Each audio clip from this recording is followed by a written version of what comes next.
What was the Blue Division, and who were the Spaniards who fought for Hitler? 7 years of authoritarian rule came to an end in 1930 with the declaration of the Second Spanish Republic.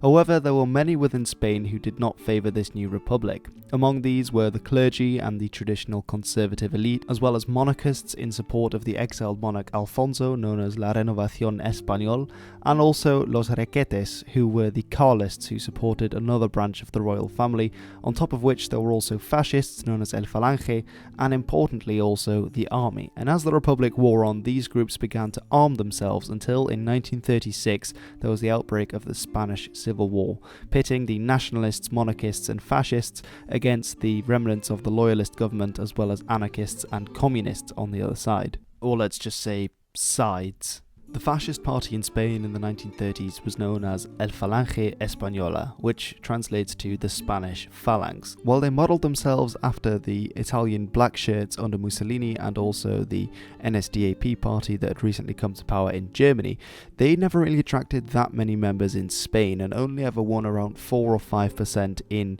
Cádiz, which is the province where they got the most votes in elections. However, with the eruption of the Spanish Civil War, the party's ranks increased dramatically. Many of the generals who organised the coup had already been killed by 1937, and this is when one of the generals who remained, Francisco Franco, rose to power, and he used Phalangism as a vehicle with which to unite the other sort of often at odds parties in the nationalist banner under really one single objective of attacking the Republicans. And he merged the Phalangists with the Carlists, and this joint party that he created together really has a name that rolls off the tongue, which is El Falange Española Tradicionalista y de las Jons. Fascist Italy sent support to the nationalist side in the form of the Corpo Truppe Volontari, consisting of some 50,000 ground troops, while Adolf Hitler's Germany sent the Condor Legion, who first tested out the Blitzkrieg, which would later become very effective in Europe, on the town of Guernica. By the war's end in 1939, the nationalists had beaten the Republicans into submission. But of course, Benito Mussolini and Adolf Hitler both expected that Franco would repay the debt by supporting them in the war against the Allies. But if you know much about the Second World War, then you'll know that the Spanish flag isn't seen next to those of Germany, Japan and Italy as those of the Axis. Franco certainly had some incentives to join the war, not least to retake Gibraltar from the British. However, it's likely that he feared the power of the British Army, which was very strong in the region, and of course that they would do damage to areas like the Canary Islands far to the south of Spain, as well as, the Spanish protectorate of Morocco that was quite big and significant. He also had a lot of issues to deal with in Spain, like lots of newly zealous Spanish fascists, as well as hundreds of thousands of war veterans who he needed to appease, and hundreds of thousands of men who had fought against him and were now living in a new country that they abhorred. The Spanish Foreign Minister Ramón Serrano Suñer decided that the best thing to do was to create a volunteer corps who would fight for the Germans whilst Spain would remain neutral. Now, the way that they could do this without angering the Western allies was to only send them to the Eastern Front to fight against the Soviets, which killed two birds with one stone, because many of the fascists in the Falangist party, as well as others, were very strongly anti-communist, the communists having committed many atrocities in Spain during the Civil War, as well as there being a general attitude of anti-communism on the righter fringes of the political spectrum. On the 24th of June 1941, Adolf Hitler approved that a volunteer force of Spaniards could fight alongside the German army. Initially, Franco had thought that they would only have about 4,000 Spanish volunteers going to fight for the Germans, but soon realised that they would have enough to form a whole division of 18,000 men. About 50% of these were veterans who had fought on the nationalist side during the Spanish Civil War, giving them a certain edge in terms of experience and training. Many of the volunteers were also members of the Falangist party, the Spanish fascist party, and made up a significant minority, obviously because they would have qualms with communism, and many of them thought that they had a lot in common with Hitler's Germany. Finally, there were also some who had actually fought for the Republic. Some saw atrocities committed and thought that they'd fought for the wrong side, as well as others who were more really press-ganged into it, or were out of a job, or feared that they would be persecuted persecuted by the new regime, and yet others, like the actor Luis García Berlanga, who fought to rescue people who were incarcerated by the Frankist government. As a uniform, they took the classical red beret of the Carlist Requetes militia, as well as the typical blue shirt of the Falangistas, and this is where they get their name, the División Azul, the Blue Division. Of course, though, they were fighting for the Germans, and when they were fighting, they wore the German Wehrmacht uniform in the east. The following July, the first train started to move towards Germany for special training. Now, first of all, the division had been split into 4 units, as was common in the Spanish army, but then they changed this to match with the German more typical standard of 3 units, and these 3 units became known by the cities where most recruits came from, so Madrid, Sevilla, and also Valencia. Now, Madrid might seem like a weird one for nationalist volunteers to come from, because obviously in the Civil War, Madrid was very well known for its Republican sentiment, the no pasarán, and the whole anti-fascist fighting force that was there and that lasted up until the last few weeks of the Civil War.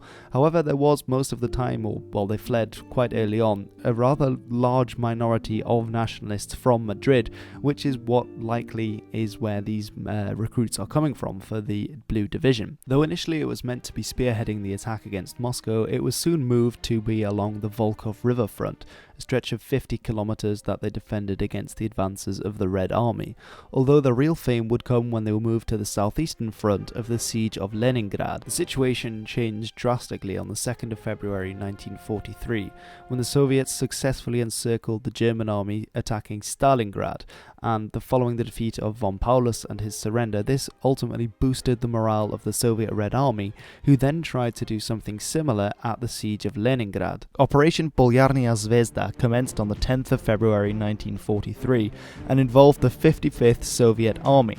Against them stood the Spanish Blue Division, who were entrenched in several of the villages around Krasny Bor. The Soviet offensive consisted of 38,000 infantry with 90 tanks and over 1,000 artillery pieces, whilst the Blue Division fighting against them consisted of 5,900 infantrymen, and they had the support of the 4th Waffen-SS. At 6:45 in the morning, the initial bombardment of the Soviets began using mortars, artillery pieces, and the Fiat Katyusha rockets. This bombardment lasted for 2 hours and was followed by a Soviet charge that managed to capture the front lines from the Spanish troops. Now the Soviets advanced on Krasny Bor, where many of the Blue Division were stationed.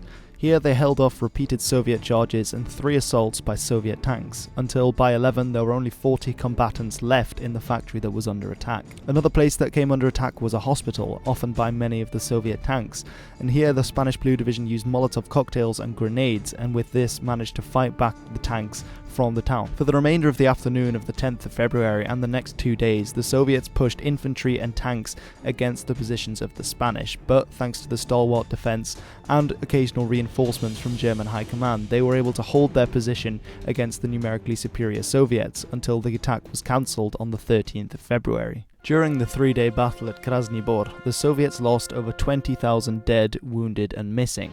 On the other hand, the Axis also paid a heavy price, remembering that the Spanish division had significantly fewer numbers to lose. They had 3,645 killed and wounded, which is, if my maths is correct, about 70% casualties from the 5,000 men that they had to begin with, and also 300 missing and probably captured and dead among that number. Because of this heavy 75%. Because of this heavy rate of casualties, there was soon clamour to have them returned back to Spain, especially by the Roman Catholic Church, who didn't want Spanish lives being wasted in the East, as well as by conservatives who were worried about how things were looking. The war was changing, obviously, after the Battle of Stalingrad, and in October 1943, the Spanish government called all Spanish volunteers to return to Spain. Now, there were some who refused to come home, who were diehard supporters, and most of these, numbering around 3,000, were Phalangists, and these formed the Legión Azul, and they were actually recalled back to Spain on November. There was another ultimatum that said, you need to come back home, guys, but they kept on fighting, and they initially formed the Legión Azul, and later on some joined units of the Waffen-SS as well when the Legión was disbanded in the German army, and one of them actually rose through the ranks quite significantly, and that's this man, Hauptsturmführer Miguel Ezquerra, who was part of the 11th Panzergrenadier Division Nordland.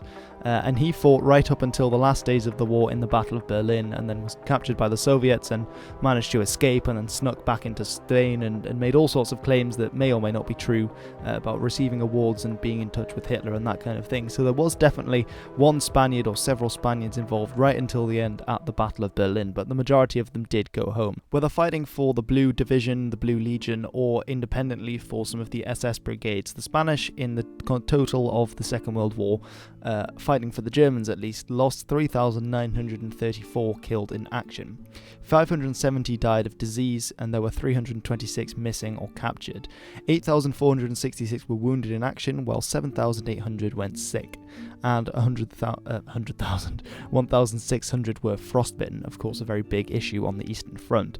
Now what's impressive is that the Soviet casualties fighting against the Blue Division were 49,300, which is very high. So the Blue Division was certainly a force to be reckoned with on the Eastern Front, partially of course because there were so many veterans fighting in the Blue Division who'd fought in the Spanish Civil War, so a lot of them knew what they were doing.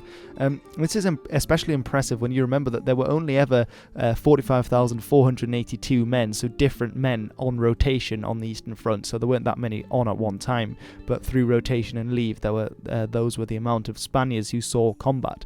So it's amazing that they actually inflicted more casualties than they even were members of the Blue Division at any one time. There were some 300 who were missing or captured, and several of these captured men actually remained in the Soviet Union in prison camps up until 1954, when they were able to come home on a ship supplied by the International Red Cross back to Spain. Alright everyone, thank you very much for watching. I hope you've enjoyed this video about the Legión and the División Azul, so the Spaniards who fought on the Eastern Front in the Second World War. It's a very interesting topic. I thought I found out about it when I was researching another video way back, which was about the Spaniards or Spain in the Second World War, because of course Spain was nominally neutral, but really this kind of showed their true colours. I've got some more stuff coming, or potentially already have out, videos about the Spanish Civil War and stuff to do with that, because I think it's a very interesting topic, lots of things going on, and kind of embodies the political situation of the 1930s, things that would spill over in the 1940s, of course, with the Second World War.